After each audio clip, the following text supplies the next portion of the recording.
The heart of the Catholic faith is a call to undergo an ecological conversion. But this term may feel strangely unfamiliar within a religious context, perhaps more suited to the green and ecological movements we see today, urging us all to recycle more, to switch off lights, and to save water. So when Pope Francis calls for an ecological conversion, is he asking for the same thing? Does he want us all to become green heroes, taking on a range of ecological friendly actions to care for our planet? Or does the call for an ecological conversion mean something else, calling us to something much deeper? To answer this, let us first explore the word conversion.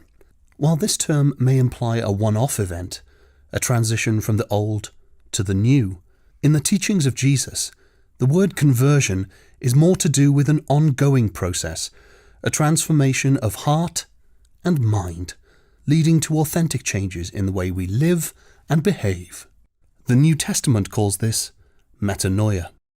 While it is easy to change one's mind, changing one's heart is obviously far more challenging. This is why metanoia, the conversion of both heart and mind, remains an essential component of Christian spirituality. But when we speak about the heart in this context, we are of course not referring to the anatomical organ beating in your chest, but rather the place that is the source of our decisions, passions, and motivations. For the heart is the source that ultimately determines how we live and act in this world. Without a conversion of the heart, we fall too easily into the trap of the mind, where we fill our heads with good, honest intentions, positive thoughts and ideas, but at the same time we lack the inner drive and motivation to bring about the change we seek. And if we are to tackle today's ecological crisis, a deeper conversion is essential, because if our hearts are set on advancing our own wealth, social status and security, our behaviours will most likely become consumeristic, materialistic and controlling. And this can happen despite our best intentions otherwise. So, a conversion of the heart is not a simple romantic idea, but rather the hard and difficult path laid out in Christian prayer and spirituality. When we closely examine our hearts, we can start to see the connections between what happens in here is reflected in what happens out there in the world.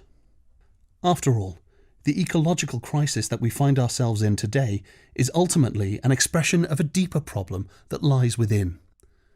The external deserts of the world are growing because the internal deserts have become so vast.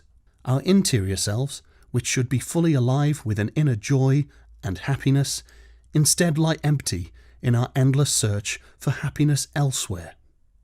Christian spirituality, through the teachings of Jesus, shows us that the path to authentic joy and happiness can be found when we draw from within, from the eternal source that is God. A consumer society, by contrast, convinces us that joy and happiness can be found when we draw from without, through the possession of material goods and the accumulation of wealth. The hyper-consumerism that ensues from this remarkably successful strategy is creating untold havoc both to the environment and to the global family. Precious rainforests are now under threat. Environmental limits are being breached, global inequality is rising, and we edge ever closer to the reality of extreme climate change as a result. At the heart of this crisis is a crisis of the heart. Without a deep or inner conversion, we are unlikely to get out of the mess that we now find ourselves in. This is why the ecological crisis is a summons to a profound interior conversion. Only when we individually undergo this interior conversion will a new spirituality rise, one that builds community and that motivates, nourishes, and gives meaning to our collective actions. After all, it is only by working together we can bring about lasting change. That is why the ecological conversion must also be a community conversion, calling us all to work together to find new, creative solutions to protect our common home. So, while we might not be familiar with the phrase ecological conversion, especially within a religious context, It is simply the same call that is found in the teachings of Jesus, to undergo a transformation of heart and mind, restoring our relationships with each other, with creation, and with God. And given the huge and significant threats we now face as a global family, the simple call for a transformation of mind and heart is needed now more than ever.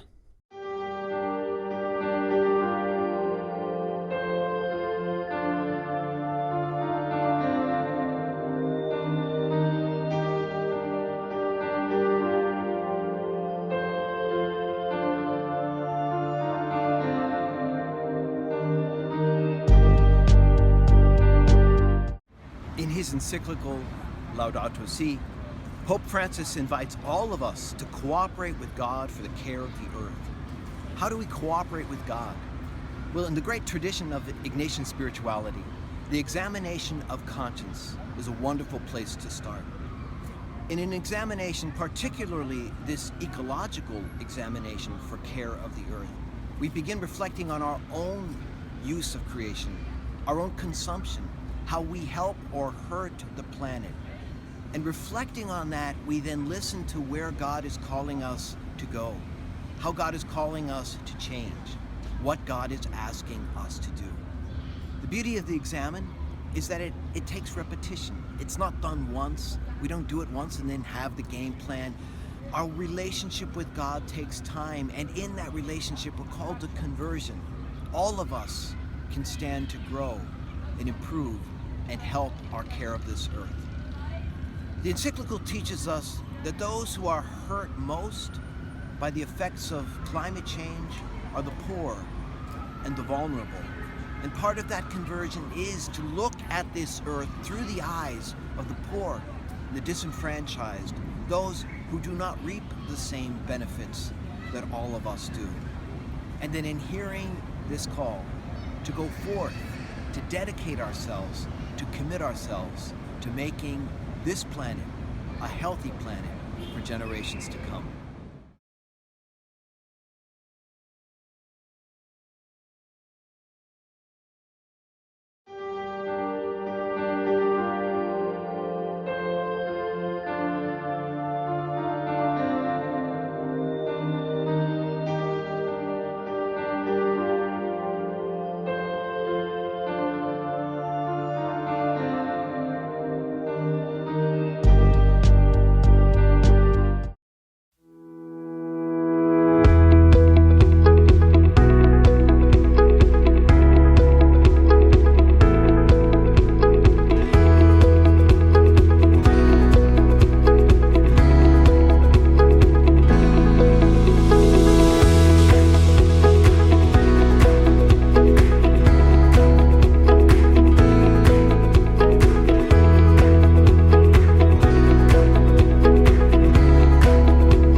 you.